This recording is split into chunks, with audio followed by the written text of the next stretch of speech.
Hi friends, I'm Abby and welcome back to my channel. So better late than never, but here is my February wrap up. So the month of February, I read 5 books to completion. I also started a few bits and pieces, but I finished 5 books, and those 5 books come to 2,352 pages. 2 of the books were fantasy, 2 were romance, 1 was a historical mystery, 3 of the books were adult, 2 were YA, and then for my ratings, I had 3 over 4 stars, like 4.5. I wouldn't say they're quite 5, but like 4.5 stars, so very strong. 1 4-star and 1 3-star. I finished 1 series, I started 1 series, and I continued 1 series, which puts my on the go series at 24. So low 20s, low to mid 20s, which I'm happy about. I'm happy about it being there. So those are my quick run through of the stats.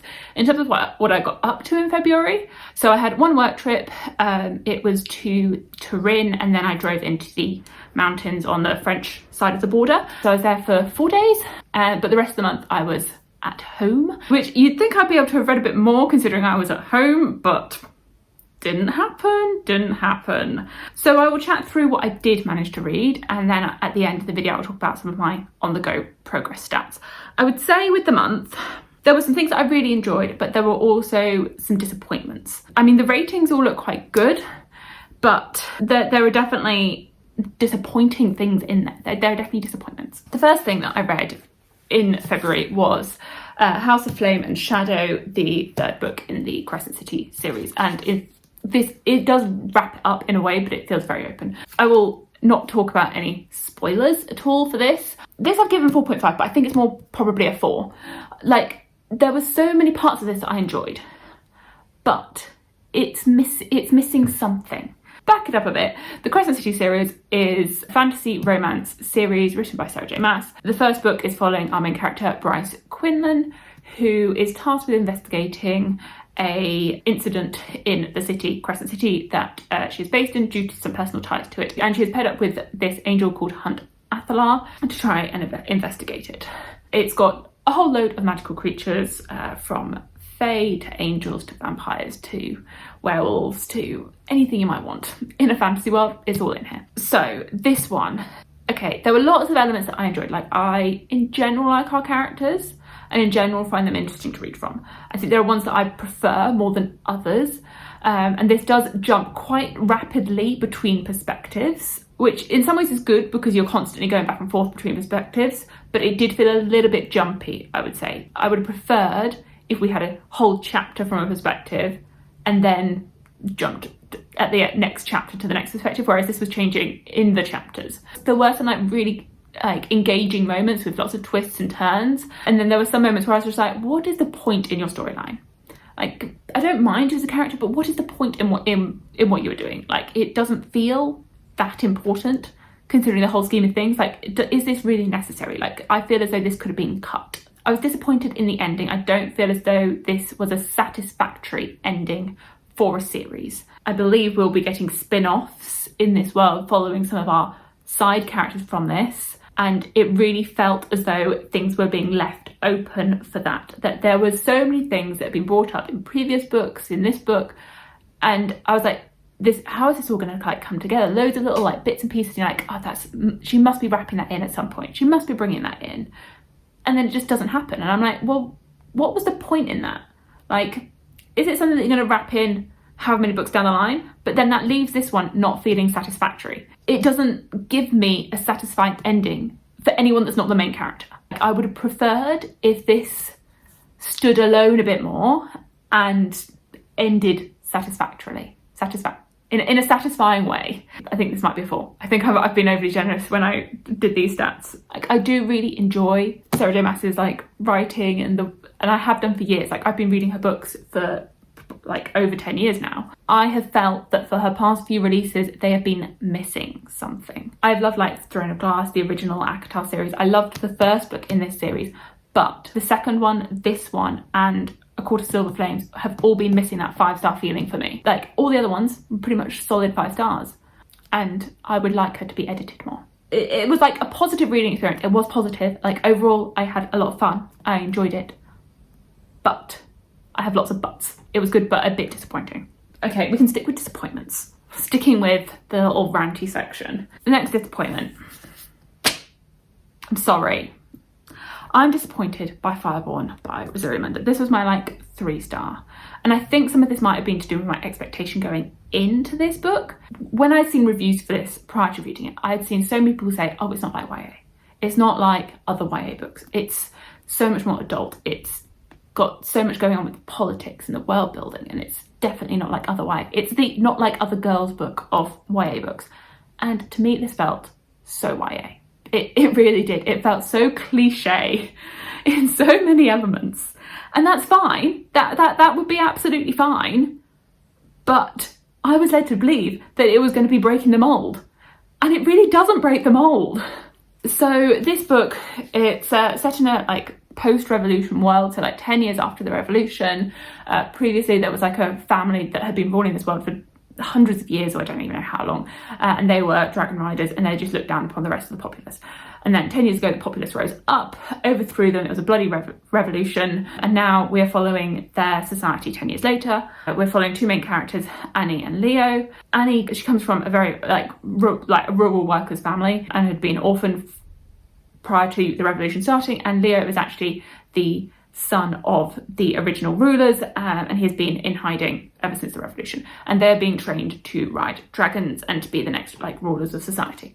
So I found this book, it was quite conflicting. Like I really struggled in the beginning. Like I could not get into it.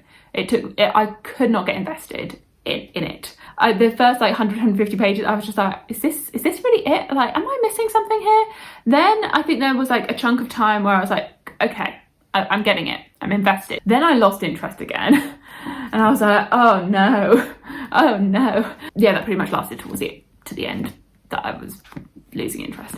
And the things that irked me a little. Okay, everyone says this isn't like YA, but you've got 16-year-olds that are going into high positions in government and are training for that. Like, it's not realistic, which is fine. It's fine. But I was expecting it to be not as cliche as that. I found some of the relationships quite cliche. I wasn't really rooting for any of the romantic pairings. Sorry, I just wasn't rooting for it. Found some of the inner dialogues quite annoying. I just wanted people to communicate better. I found some of the passings of time in here a little bit like, oh, time jump. Oh, not okay, like a bit clunky. It just felt like very average. It felt very, very average to me. And I was not expecting that. I was expecting to really, really enjoy this one. I'd heard so many people talk about how good this is and rave about it. And I was like, I'm going to really enjoy this series. I'm going to really, really enjoy it. And it just felt that. It felt that. So I don't think I'll be continuing on with the series. And that's that. I'll talk about some bits that I did enjoy. So I did read quite a bit of Ali Hazelwood this month. Not on the TBR, not planned, but I read both Bride and Checkermate by Ali Hazelwood. So I got these both at the works one weekend. They were both on offer, £5. I was like, bargain, deal, doing it. Then I read one weekend and then one the next weekend in like I am really struggling with everything that I'm reading, and these were fun. These were really, really fun. I really enjoyed both of these. And they were exactly what I needed after spending ages slogging through Fireborn. Like, that book took me ages, for considering the amount of pages. I just could not. It took a long, long time. And then there's another book which I have not finished, which as well was dragging me down. So these felt so fun. So fun. So Checkermate is marketed as YA. I think this is more new adult. Our characters are like in their 20s. I think the only reason that this is marketed as younger than say this one is because of the steamy scenes. But actually, if I'm thinking about the YA demographic, this is more new adult. It's new adult. I was really hesitant to pick this one up because I was like, I don't read YA contemporary. It doesn't interest me to read it as a genre. And so I was like, even though this is Ali Hazelwood and I've really enjoyed most of her books, do I really want to read this because it's not my genre? But actually, these characters are like early 20s. The YA marketing doesn't seem quite right. The plot of it, it's a chess-centered romance. We're following a main character, Mallory, who played chess as a child, but then due to some personal events in her life, she has stopped playing it for many years. And then one day she gets invited or dragged along by one of her friends to a charity chess tournament where she just goes in and ends up beating the world number one. So that's like the starting point for their romance. It's got a big focus on like Mallory's family and the things that she is going through there. Her mother has a chronic illness, so she spent a lot of time raising her younger siblings and being there for them. But I really enjoyed seeing like the romance blossom between Mallory and Nolan, who is the world number one. I enjoyed seeing all of the chess centered scenes. There's a lot of like chess tournament type scenes that are going on in here.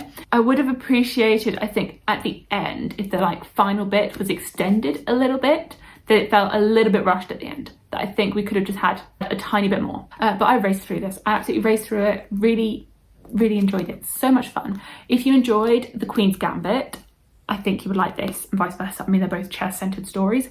I haven't read The Queen's Gambit. I've just watched the Netflix TV show, but if you like one, I think you'll like the other. And yeah, this was a lot of fun. Then I picked up Bride the following weekend.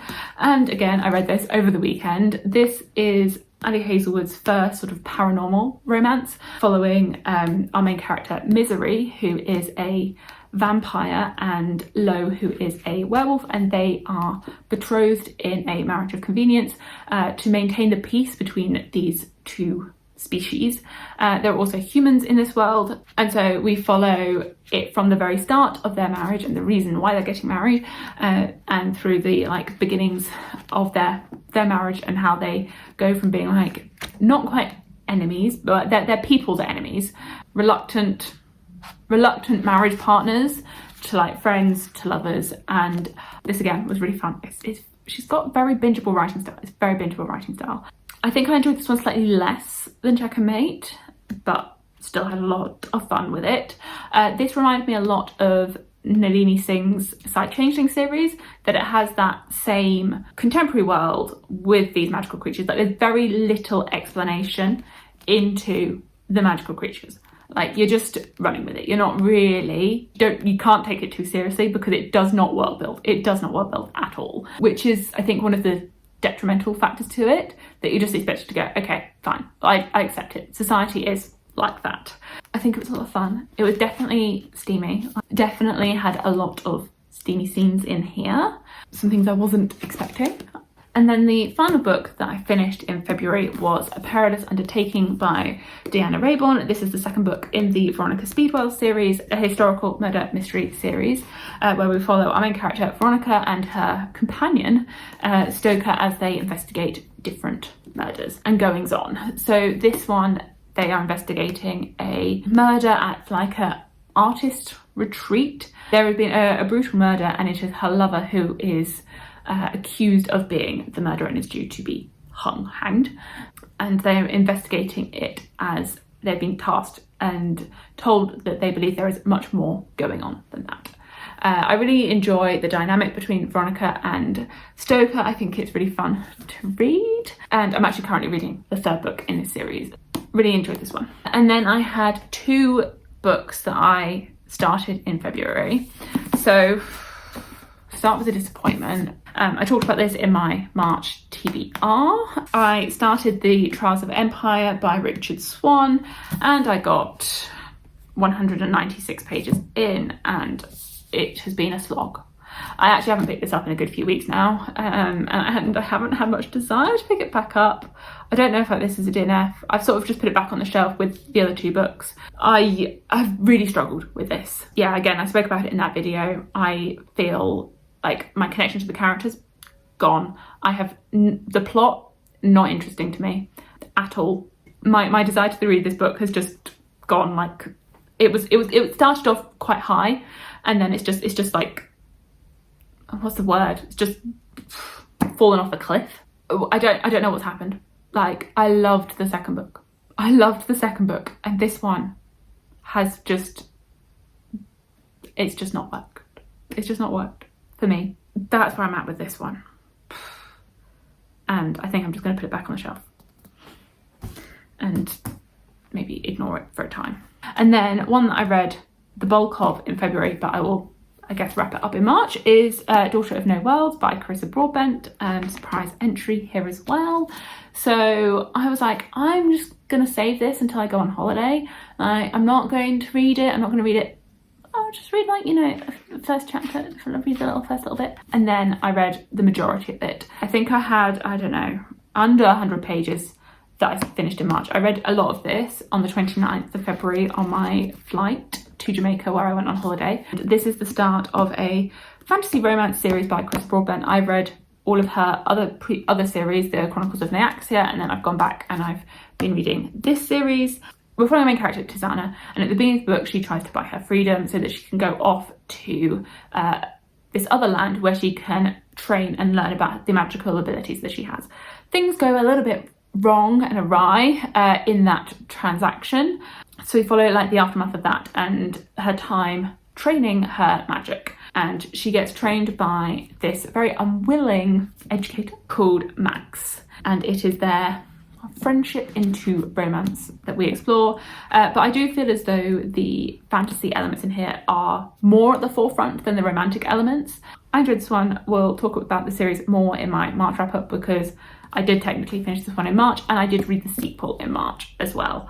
I think I'll save my rest of my thoughts on this series until that wrap up, which probably won't be that long coming because we're already mid-March, so it's not going to take me that long really to, like, wrap up March. Right, so those are all of the books that I read in the month of February, and although I didn't read that much, this is still taking quite a while. Obviously I had a lot to say, so let me know what you read in February and if you've read any of these and your thoughts on any of them, and thank you so much for watching. I will see you in my future videos. Bye!